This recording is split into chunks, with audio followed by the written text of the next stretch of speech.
All right, welcome back to the Trauma Therapist Podcast. My name is Guy McPherson. My mission is to help trauma therapists be their incredible selves, to be human, to be real, not just a clinician. I'm a big believer in who we are is more important than what we know. And this requires cultivating authenticity, genuineness, and vulnerability, and that requires intention. You can learn more about my courses and workshops by going to thetraumatherapistproject.com. That's thetraumatherapistproject.com. Let's get started.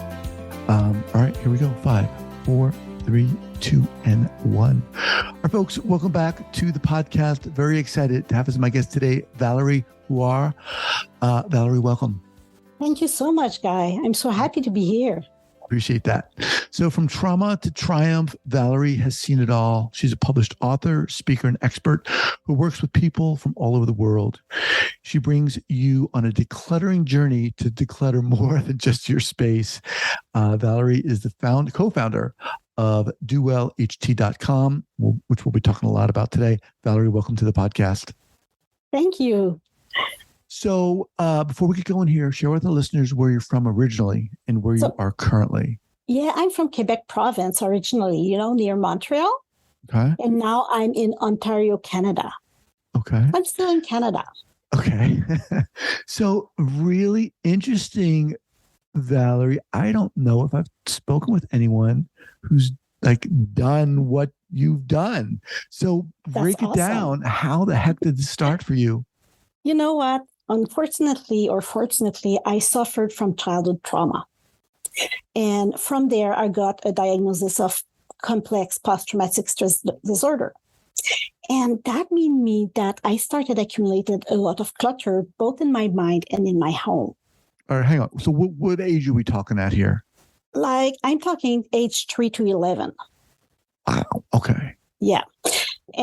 But what happened is I continue my life. I become an adult. And then at some point, I was going to doctors, to psychiatrists, psychologists, EMDR, tons of different modalities, but I was not getting any better.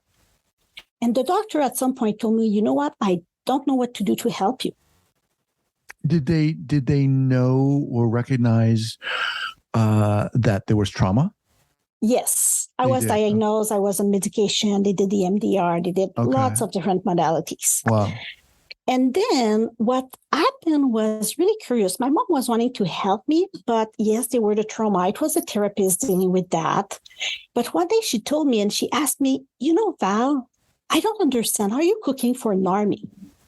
And she asked me that question because I had so much food in my house. I was hoarding food. Are you cooking for an army? She said. Yes. Okay. So I was hoarding food. And then I looked to my house and there were more toys than at the daycare for the kids.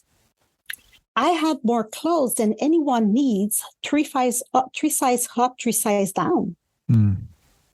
So it was kind of my first moment where I realized, oh my God, I have clutter.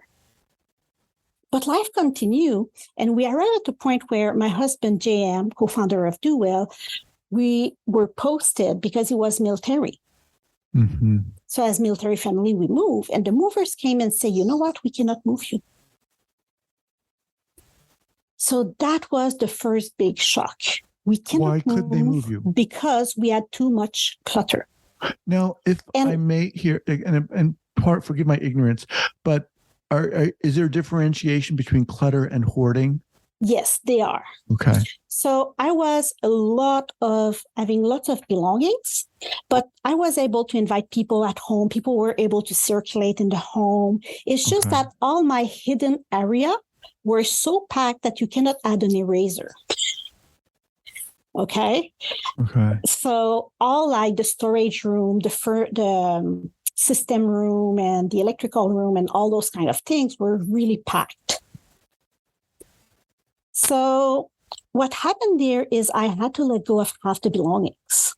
So JM has to move first and I stay behind with the kids. And that first night when he left, I cried And I cried for hours, and I hadn't done that for many, many years. It was kind of an emotional reality, an emotional shock, you know. And I was wondering, question like, am I a hoarder? Will I reunite with my husband? Why everything is happening to me? Mm-hmm. Is the world against me? How old were you at this point? At that point, I was around 25 years. 25 years. Okay. So pretty young. Yeah. Yeah, still pretty young. Yeah. Yeah. So that brought me on the decluttering journey. So I started by decluttering half an hour a day and reading book about decluttering and things like that.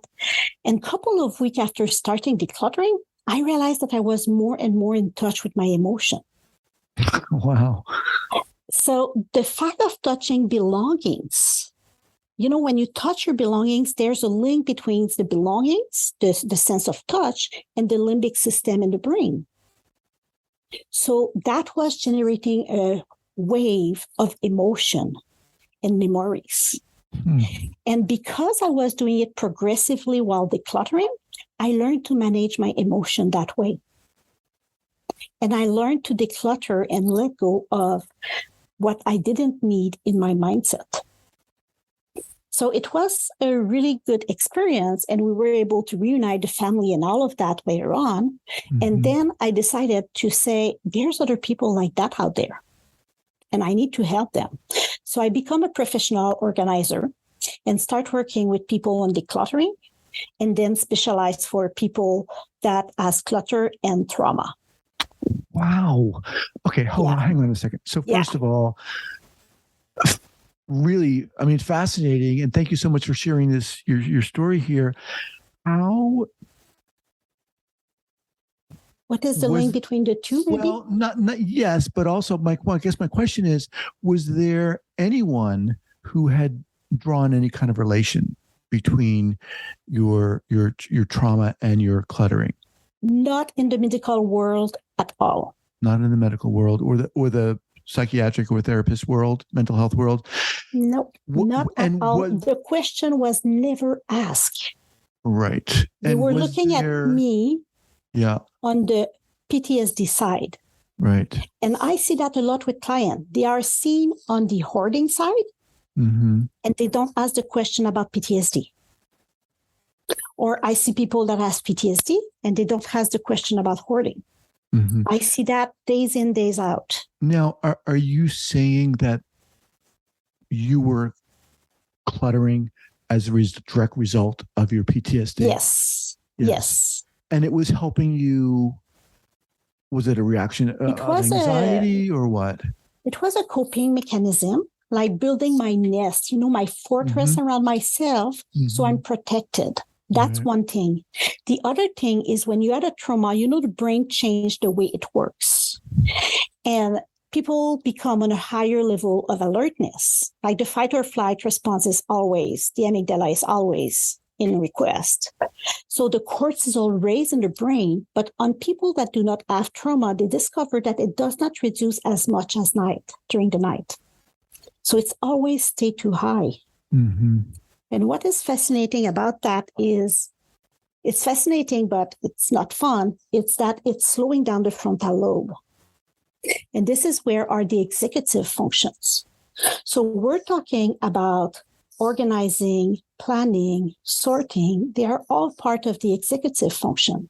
Focus also, Mm-hmm. So when you arrive to make a decision about keeping or not an item, if you're not able to plan your decluttering, if you're not able to sort and to make decision and don't have focus over that, it's really, really hard to keep a tidy home.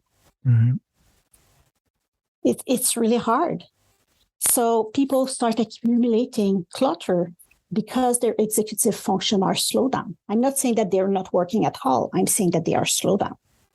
So when you started decluttering, talk a little bit more about what you noticed and what you were experiencing for yourself. I start having anger. I start having tears. I start having joy. I start having more energy, like not being crawling in my bed in the afternoon or on the couch. not needing a nap in the afternoon. So as I was doing it, my cortisol level started going lower. And my emotion were managed in a small dose at a time. Mm-hmm. So I learned to manage all of that, and that completely transformed my life. Completely. Now, so on the one hand, the cluttering was a coping mechanism. Yes. But how, in turn, did that help you work through the trauma?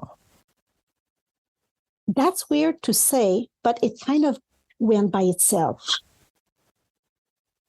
Like it was really like organic. Mm-hmm. What I mean by that is if I start by decluttering, I don't know, toys.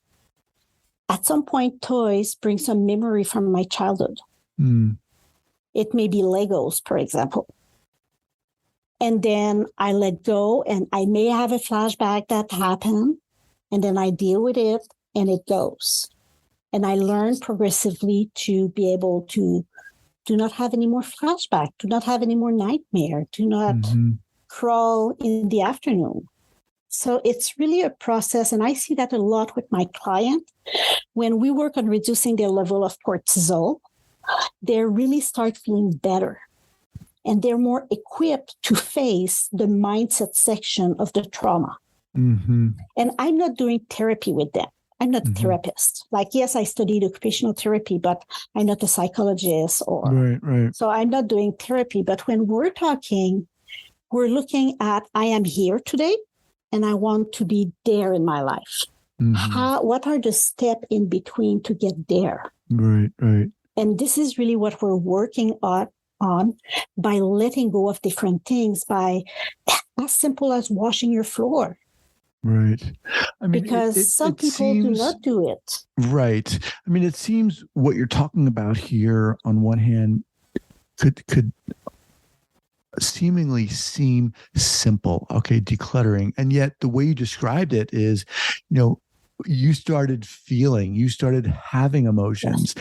And those are exactly the things a lot of times that people are trying to avoid.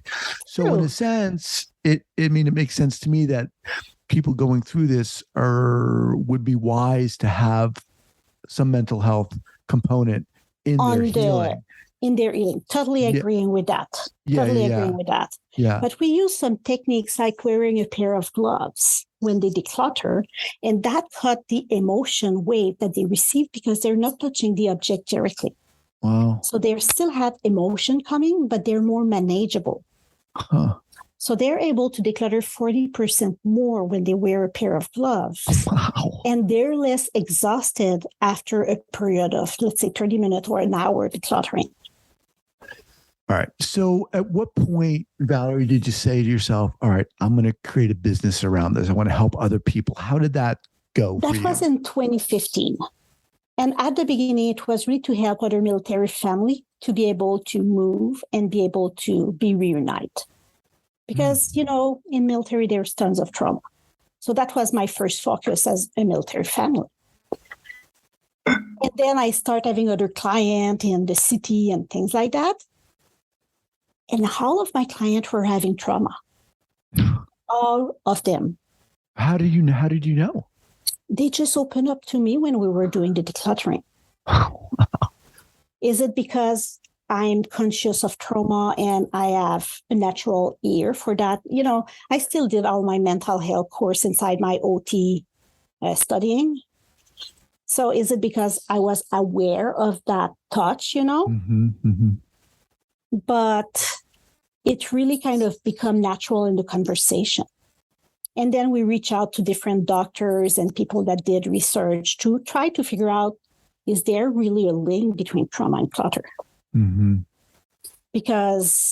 And there's not a lot of research out there. There's some that they study that if people touch a cup, they are more susceptible to purchase the cup. They are more attached to the cup and things like that, like a mug, Mm-hmm. Mm-hmm. But the thing is, we're talking about two taboo here. We're talking about trauma and we're talking about hoarding or clutter.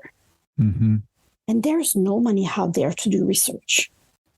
This is sad, but there's not. That's interesting to me. because there's resource obviously, directly. there's shows online about hoarding and stuff like Yep. that. And that was a question I was going to ask you. Is there a link between hoarding, which seems to be on the far end of the continuum, right, of clutter? I believe so, from my experience, but there's no data. Got it.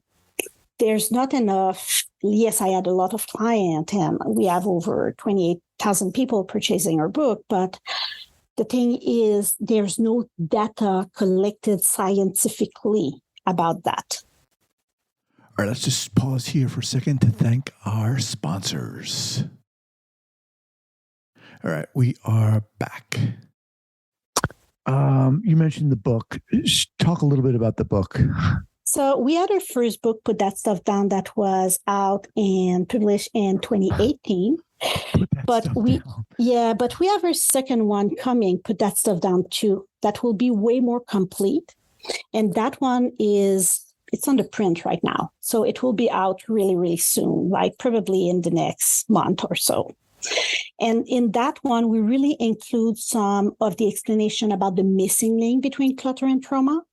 We're also explaining our 4-step holistic decluttering journey that allow people to really be able to feel better, to really be able to move to the next step and create the life they want by taking control over their home and their life. So, okay, the book is called Put That Stuff Down. We'll have that linked up at the show notes page here at the traumatherapistpodcast.com. And when does Put That Stuff Down 2 come out? It will be out officially in June. Okay. But people can already pre-buy it, pre-order it. Okay. So my guess is that people who are coming to you are, quote unquote, ready to start. Not necessarily. Not necessarily. Okay. How do you approach this with them? Someone comes to you and says, look, I think I need some help. My place is a mess, whatever. What do you do? First thing, I educate them. Because when they come to me, they often I've seen either an ad or hear about the book or someone talk about them, and they want to know about what is that link? Why I finally find that somebody is understanding me. Because often they have tried to explain that they're feeling that way, but they feel that nobody understands, or some have deal with their trauma on the mental health side, and they say, but I was never able to take control over my home. And I never understand why. And when we dig and we go through either looking at when the clutter starts and things like that, it's often linked to either a big triggers related to their trauma or the trauma itself. And just going back to what you said, which I thought was very interesting, you talked about how cluttering was a coping mechanism for you. Yeah. And I was also like acquiring belongings because of, it can be called shopaholic, like as an addiction, but it's not necessarily with money that I was acquiring belongings. That's why I make a difference. You can acquire belongings by shopping online, but you can go to garage sale, or you can go even do the garbage. There are some people that go do the garbage day and take the things that are still good in garbage. So that's why I say acquiring belongings. Right. So you mentioned a 4-step process. Can you just briefly go through what those are? The first one is called reduce your stress. This is where we work on really letting go of the cortisol. The second one, we call it the letting go mindset, where we talk about emotion, we talk about relationship, because the relationship with the belongings, we talk about authenticity, different subject like that. We talk also after that on discovering free time, where we really talk about routines and habits and how it is important if we want to be able to declutter and maintain. Say more about that. The discovering free time is about routines and habits, because when you want to declutter and when you want to be able to maintain your home, you need to have some of them installed. Otherwise, people declutter and the clutter is coming back. The declutter, they do the garage in the fall. It's so good. But in the spring, the garage is already full. Wow. We see that a lot. So how do you work through that? Can you give us an example? Yes. So the first 30 to 60 days that people are working with us, like we have some group program where we meet on Zoom, and they have an online curriculum to follow with videos. And they also have a workbook. So they have the different commonalities to learn the best. And then they watch maybe 10 to 15 minutes of video a day. So there are some learning, and they come on the calls, ask their question, talk about how it's related to them, and have that discussion and understand, cement the learning, Mm-hmm. And then after the 30 to 60 days, then we move to the mindset section where we discover emotion. We talk about those subjects that I was talking to you about. So then they learn about, okay, I want to let go. So I'm ready to let go of, that as simple as that basket of unpaired socks. Mm-hmm. Okay, that may have accumulated unpaired socks for 10 years. But in them, there's those tiny socks of my kids. And that remind me of that beautiful years when my kids were young before the divorce. Mm-hmm. Or before the trauma. So they have difficulty of letting go of them because of that connection. So we talk about how it's possible to let go of those unpaired socks, and then we do some accountability, and they finally let go of them and come back to us and say, yes, I did it. And they're so happy, and we celebrate, because celebration is so important in our process. Mm-hmm. Because when they are able to let go of something, we need to make the decluttering looking great for the brain instead of, oh my God, I need to declutter. Mm-hmm. So we make sure that by celebrating, we generate those endorphins and good hormones that the brain understand, you know what, decluttering is not too bad. I want to declutter next time.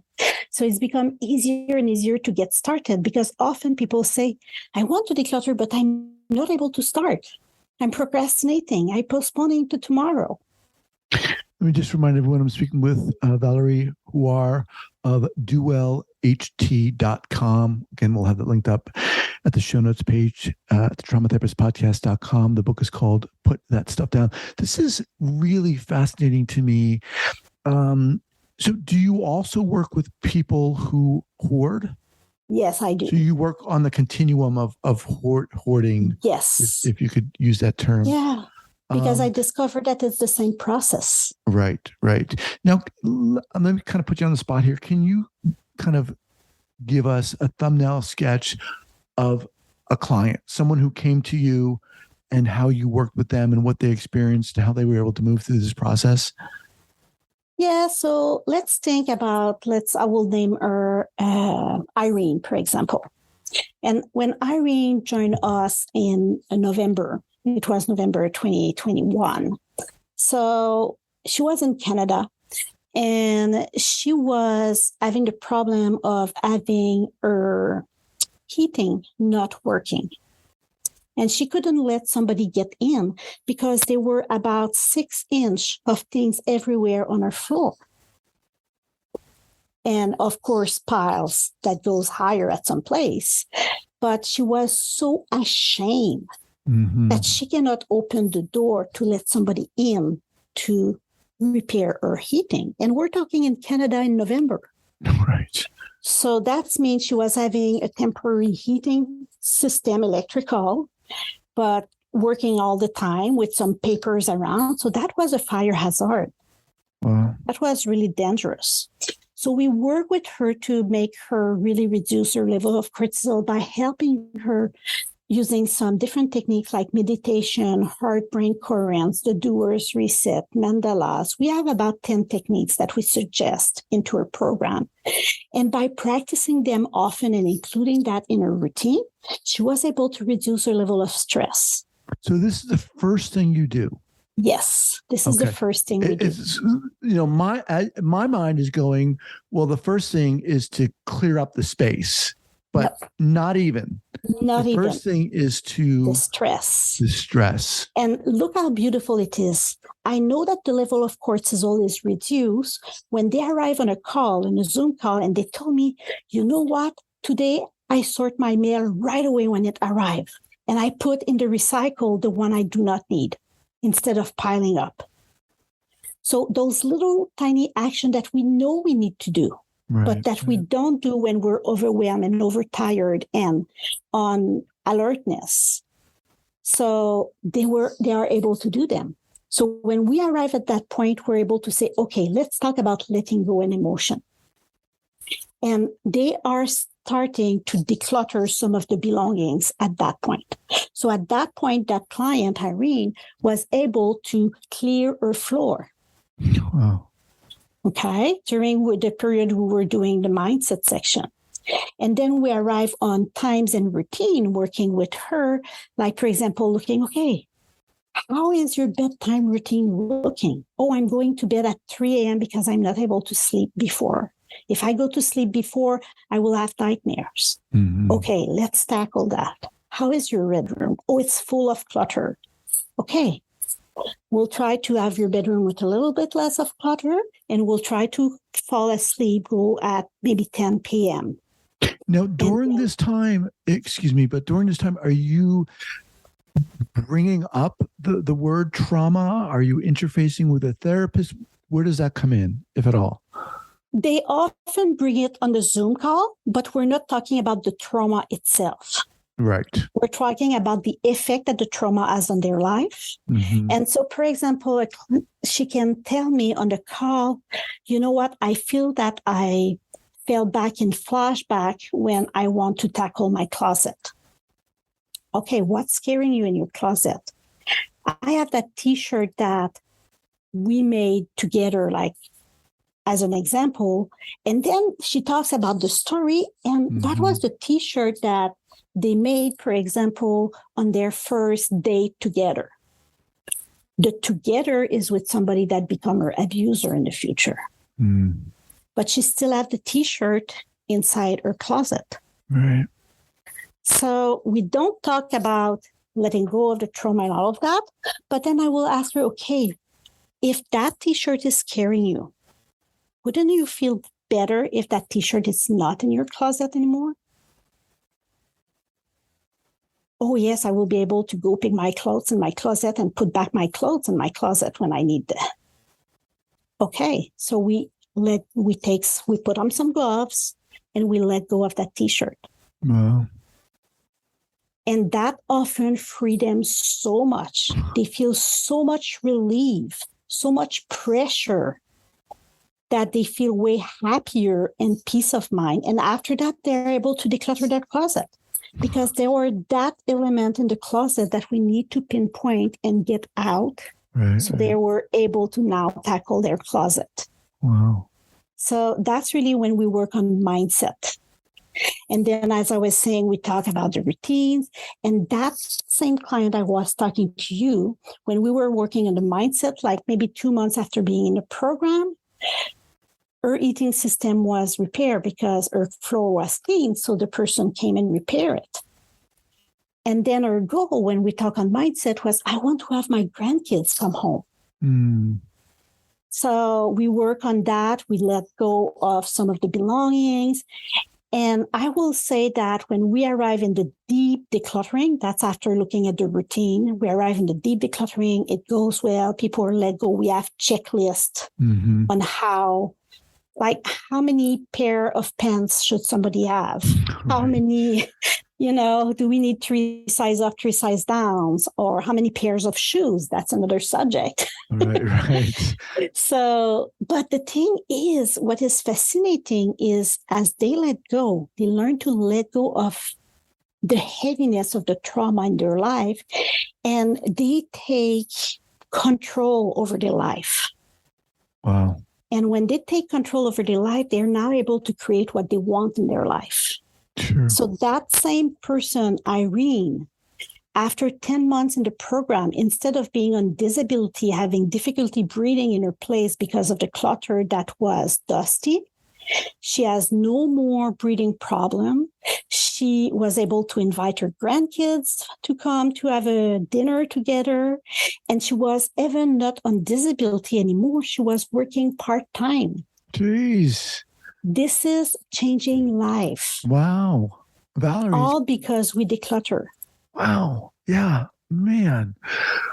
I know. Fascinating. It's a story like that I have. So, all right. So people listening, if they want to get it, is this all online? Are you doing this all online? I do that all online. Okay. So I have people all around the world. Most of my clients are in the United States. Okay. So if it's possible to put in the show notes a link to my program so people can see what the programs looks like if they're interested in working with me. And also that's on our website, but I will provide a special link. Okay. And also the possibility if they pre-order the book 2, they will receive the book 1 in audiobook and in ebook for free. Okay. Awesome. Well, look, Valerie, man, really interesting. Like I said, I haven't had anyone on the podcast who's doing what you're doing, and just really impressive. And it's super inspiring that you're out there doing this. Thank you. Yeah. It's really my client that inspire me daily. Yeah. Well, I understand that.